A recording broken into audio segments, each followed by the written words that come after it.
കോൺഗ്രസ് പാർട്ടിയും സർക്കാരിനെയും ഏകോപിപ്പിക്കുന്ന കൂട്ടായ്മ സംസ്ഥാനത്തുണ്ടാകുമെന്ന് AICC പ്രവർത്തക സമിതി അംഗം കൊടിക്കുന്നിൽ സുരേഷ് MP. കോൺഗ്രസ് MLAമാർക്ക് DCCയുടെ നേതൃത്വത്തിൽ നൽകിയ സ്വീകരണ യോഗം ഉദ്ഘാടനം ചെയ്ത് സംസാരിക്കുകയായിരുന്നു അദ്ദേഹം.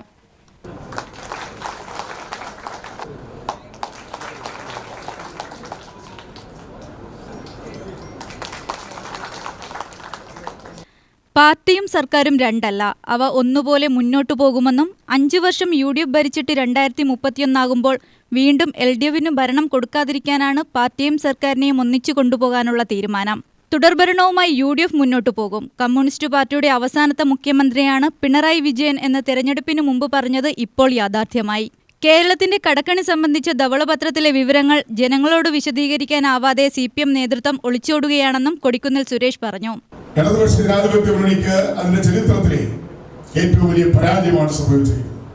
ഇവിടെ സൂചിപ്പിച്ച പോലെ 10 വർഷത്തെ ദുർഭരണം ജനങ്ങൾ പൊറുതിമുട്ടി. അഹങ്കാരത്തിന്റെയും ധിക്കാരത്തിന്റെയും ധാർഷ്ട്യത്തിന്റെയും ഭരണമായിരുന്നു 10 വർഷക്കാലം പിണറായി വിജയൻ നേതൃത്വത്തിൽ ഇവിടെ നടന്നത്.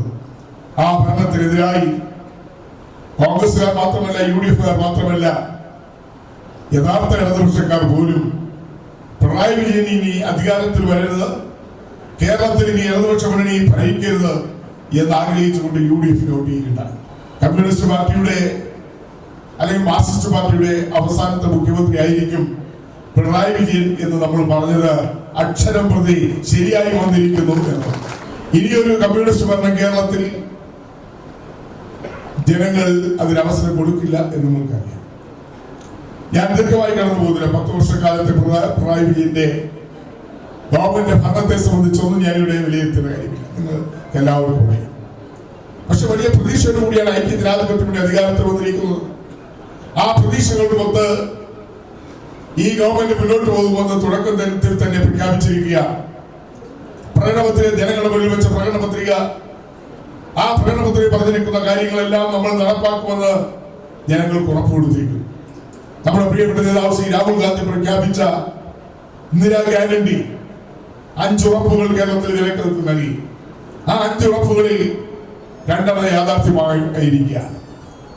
ഈ മാസം ജൂൺ മാസം 15-ാം തീയതി KSRTC ബസ്സുകളിൽ സ്ത്രീകൾക്ക് സൗജന്യ യാത്ര എന്ന നമ്മുടെ 1ാമത്തെ ഗ്യാരണ്ടി അത് നടപ്പാക്കാൻ പോവുകയാണ്. പിന്നോക്ക വിഭാഗങ്ങൾക്കുള്ള ഗ്രാന്റ് കുടിശ്ശിക വൈകാതെ നൽകുമെന്ന് സ്വീകരണ യോഗത്തിൽ മറുപടി പ്രസംഗത്തിൽ മന്ത്രി K. തുളസി പറഞ്ഞു. പാലക്കാട് മെഡിക്കൽ കോളേജിന്റെ പ്രവർത്തനം സുഗമമാക്കുന്നതിനു വേണ്ടി ഒറ്റപ്പാലം കളക്ടറുടെ നേതൃത്വത്തിൽ സമിതി രൂപീകരിച്ചതായി മന്ത്രി പറഞ്ഞു. സ്വീകരണ പരിപാടിയിൽ DCC പ്രസിഡന്റ് A. തങ്കപ്പൻ അധ്യക്ഷനായി. KPCC general secretary C. ചന്ദ്രൻ, MLAമാരായ രമ്യ ഹരിദാസ്, സുമേഷ് അച്യുതൻ എന്നിവരും സംസാരിച്ചു. ഔദ്യോഗിക തിരക്ക് മൂലം VT ബൽറാം, സലിംകുമാറിന്റെ മരണാനന്തര ചടങ്ങുകളിൽ പങ്കെടുക്കുന്നതിനാൽ രമേശ് പിഷാരടിക്കും സ്വീകരണ പരിപാടിയിൽ എത്താൻ കഴിഞ്ഞില്ല.